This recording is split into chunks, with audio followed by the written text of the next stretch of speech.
Il problema è annoso, va avanti da tempo, c'è chi dice che l'abbattimento non sia la soluzione, bisognerebbe trovare altre strade. Voi siete convinti che questa sia la strada giusta? Non ci sono altre strade, non c'è la famosa sterilizzazione del soggetto, non ci sono limitazioni dal punto di vista del mangiare della nutria perché è un animale onnivoro, fondamentalmente. Qualcuno ha fatto la battuta che il lupo mangia le nutrie, in qualche caso è successo proprio questo, però la realtà è che noi dobbiamo mettere in piedi una serie di azioni.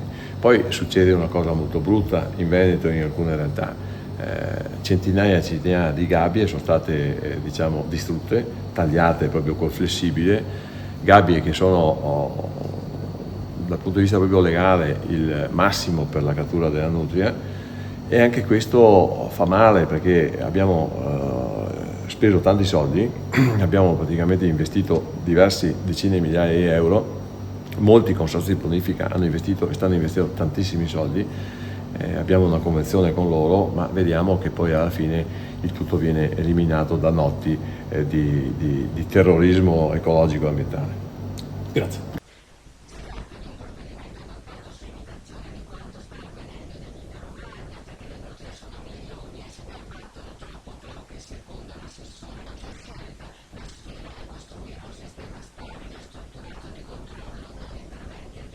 I numeri sono drammatici perché abbiamo milioni di nutrie nel Veneto, il numero non tende a calare e quindi anche ispirandoci a quello che sta facendo l'Emilia Romagna, ci siamo dotati di un'applicazione da dare ai cacciatori, a quelli abilitati per il prelievo della nutria, per rendere più facile questo tipo di eliminazione.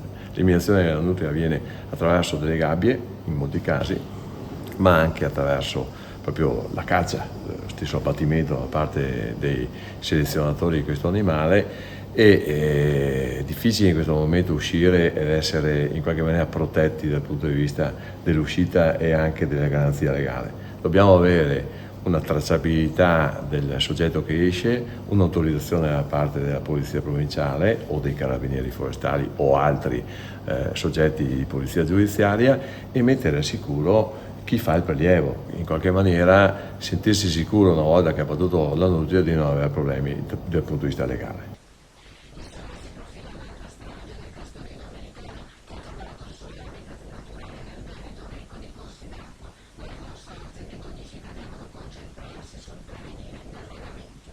Quali sono i pericoli più seri che corre il territorio?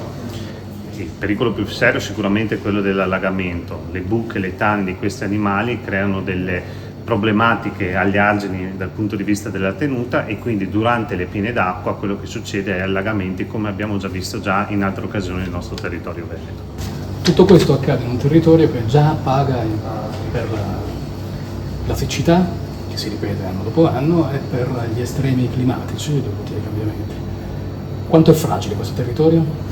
È molto fragile, se pensiamo che il 40% del territorio veneto è sotto il livello del mare. Questo già spiega le problematiche. Gran parte dei nostri fiumi sono cosiddetti pensili, quindi sono sopra il piano campagna. Gli argini, le sponde dei corsi d'acqua devono essere manutentati e devono essere sicuri non solo per le attività agricole ma anche per il cittadino.